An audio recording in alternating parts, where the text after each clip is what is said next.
Hi guys, good evening. Good evening sa inyong lahat. Good evening sa inyong lahat dyan. Aking mga, ayan, may umuubo sa aking likod. May umuubo sa aking likod. Kumusta na kayo guys? Ayan, si Mama Ems ay may nararamdaman. Masakit ang aking ano. I'm not feeling well. I'm not feeling well. I'm not feeling well. I'm have an headache. Ang sakit ng aking head. Ang sakit ng aking head.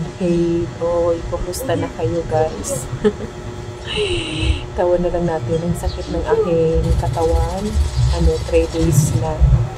3 days na. Tambak na yung aking labahan guys. Tambak na yung aking labahan guys. Ito pa yung aking baby girl sa likod.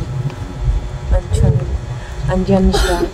Hindi niya maiwasan na habang ako ay nakakaramdam, may nararamdaman. Yakap siya ng yakap. Hindi niya talaga maiwasan na yumakap yung aking baby girl.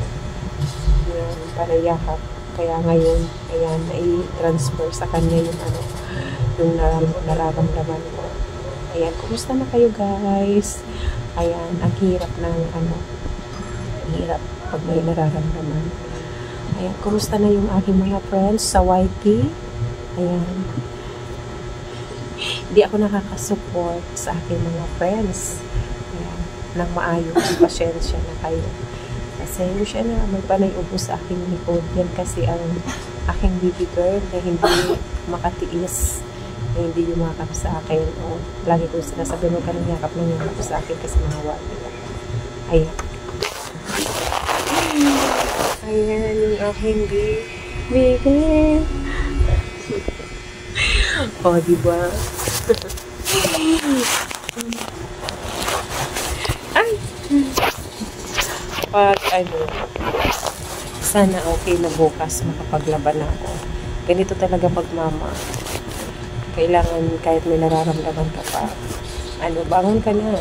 Kasi ang dami na ng aking labahan. Ang sama lang ng pakiramdam ko kasi nga yung pawis na pawis yung likod na tutuyuan tapos umuulan pa, umuulan pa. Ayan, tubuan sa kasipon at saka sakit ng buong katawan. Kaya tomorrow ayan, pipilitin mo para makapaglaban. Ayan. Mamusta lang ako sa inyo guys. Thank you so much sa yung mayakap kay Mama Emily Cordapia. Ayan. Thank you everyone. And I love you all. Bye. Bye, bye, bye. Thank you. Maraming salamat sa inyo guys.